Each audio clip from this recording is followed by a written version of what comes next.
lính khmol rồi có khmol lính chả khmol lính rồi có hạt thà tọ tọ lính chả đầm bón khla hao tọ tọ đầm bón khla hao khmol hai ní cứ chia sắt khmol khang nhúng haiยัง vô tờ lính bài mình bong bồn này rồi chết ngay khlang mình tên thơ tam đặc biệt nhúng tôi bong bồn từ này thà mà ngay mà em nhúng thơ pi đặc biệt vào bong bồn miền đặc biệt muối đàn nơi ao tọ tọ dương riêng nơi ở sàm sáng mình chỉ xuôi bé chả anh đang co sạp này cho chặt bài mình trắng hai mươi tiết cứ sạp này về riêng xuôi trà xuôi chẳng một bộ này thơ bán pi đặc biệt hai ní cứ chỉ tộc to để dân lì bán cứ bạn này ảnh chỉ từ bông lai dân thuộc cả tinh tộc to kem máu trà rồi có khmol ngay trà tinh khmol kem máu bịp xa máu nhung tinh ní mà cả lô ke bông bảy pon chẳng dân thuộc cả tinh máu dân rơ liêng mà xa ra bông ồn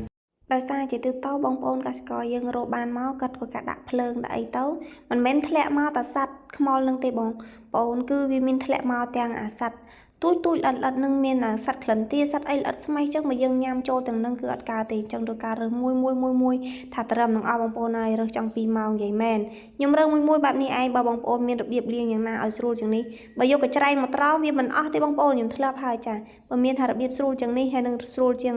អារើសគឺនឹងត្រោមកញ្ច្រែងអីជួយ comment ប្រាប់ផងចាហើយខ្ញុំរើសមួយអញ្ចឹងឯងដើម្បីថាបញ្ជាក់ថាវាអស់តែម្ដងហើយលាងតែ2 3ទឹកទៅចាដោយសារតែយើងរើសបែបនេះច្បាស់ថាទឹកទី1វាអស់សัตว์ហើយទឹកទី2ទឹកទី3ទី4ហ្នឹងយើងលាងឲ្យអស់ជាមួយនឹងដីមួយអីដែលជាប់តាមជើងវាអញ្ចឹងណាបងប្អូនហើយលាងស្អាតយើងយកមកទុកបែបនេះហើយដាំទឹកឲ្យពុះដាំទឹកនោះយើងមានដាក់ដូចជាដេងស្លឹកក្រូចហើយលក្រីហើយជាមួយនឹងអំបិល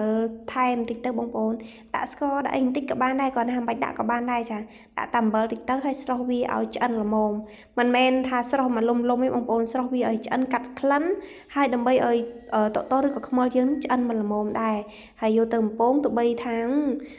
មិនជាបំពងឲ្យស្រួយក៏យើងអាចញ៉ាំបានដែរដោយសារតែវាឆ្អិនហើយអញ្ចឹងណាបងប្អូនយើងស្រុះម្សៅហើយនេះយើងធ្វើការស្រង់ចេញមក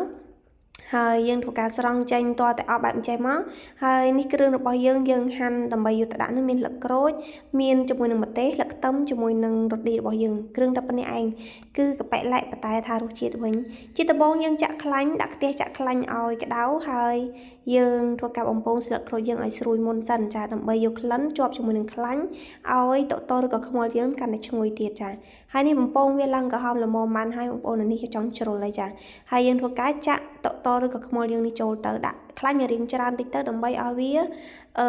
ស្រួយល្អបងប្អូនចង់ស្រួយដាក់ឲ្យរៀងខ្លាញ់ឲ្យច្រើនអញ្ចឹងទៅបងប្អូនមិនសូវចង់ស្រួយដាក់ខ្លាញ់មកល្មមទៅហើយបំពងវាមកស្ទុះធំអីទៅអាចថាវាឆ្អិនចូលជាតិហើយហ្មងយើងលើកចេញមកតែនេះខ្ញុំធ្វើឲ្យស្រួយខ្ញុំដាក់ខ្លាញ់រៀងច្រើនតិចហើយយើងធ្វើការស្រង់ដាក់កញ្ច្រែងមួយឡែកសិនមកដោយសារធ្វើពីរសជាតិអញ្ចឹងខ្ញុំធ្វើការ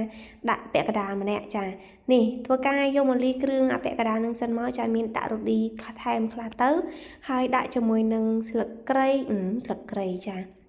កលុករ៉ូឌីកលុកអីចូលរស់ហើយយើងធ្វើការដាក់ស្លឹកក្រូចជាមួយនឹងស្លឹកខ្ទឹមហើយនឹងស្លឹកម្ទេសរបស់យើងចាដាក់ម្ទេសដាក់អីចូលបែបចេះទៅហើយអាទី2ក៏យើងធ្វើដូចគ្នាដែរចាស្លឹកស្រង់ចេញពីខ្លាញ់មកយើងធ្វើការដាក់គ្រឿងផ្សំអីដូចគ្នាតែប៉ុណ្ណេះឯងមិនដាក់ស្ករប៊ីចេងនេះបងប្អូនដាក់តែរ៉ូឌីតែប៉ុណ្ណេះមកហូបជាតិយកតាណាមិនអស់ទេចាហើយនេះបងប្អូនកូរច្បល់ចេះទៅហើយយើងធ្វើនេះកលុកគ្រឿងនេះគឺកលុកនៅពេលវារៀងនៅក្តៅបងប្អូនកុំចាំដល់ត្រជាក់ដល់ត្រជាក់ទៅស្លឹកខ្ទឹមរបស់យើងអត់ស្លោកទេនៅរៀងធំចឹងឯងចាដាក់មកល្មមទៅចានេះយើងធ្វើការញ៉ាំតែម្ដងចាមិនចាំបាច់បងអង្គយូរឡើយកាលណាតាលីគ្រឿងសពចូលជាតិអស់ហើយតែទុកយូរលេងសូវឆ្ងាញ់ឡើយចាចឹងបានឲ្យញ៉ាំក្តៅស្រួយចាបងប្អូនឆ្ងាញ់ណាស់តែរសជាតិវិញហើយប្រហែលថារបស់ត្រជាក់ទៀតដូចកូកាដូចអីចឹងណាបងប្អូនឆ្ងាញ់មែនទែនចាអូយចានេះបងប្អូនដាក់ម្ទេសដាក់អីខ្លះចេះទៅមកចាញ៉ាំទៅអូយអត់តលឿនទេបងប្អូនញ៉ាំមានម្ទេសមានលឹកក្រូចមានអីចឹងវាបានក្លិនយោងលើកគ្នាទៅវិញទៅមកចឹងទៅយើងអត់តលន់ទេ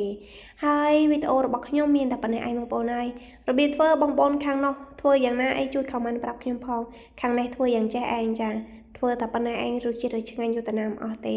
ហើយមានតែប៉ុណ្ណេះឯងបងប្អូនវីដេអូ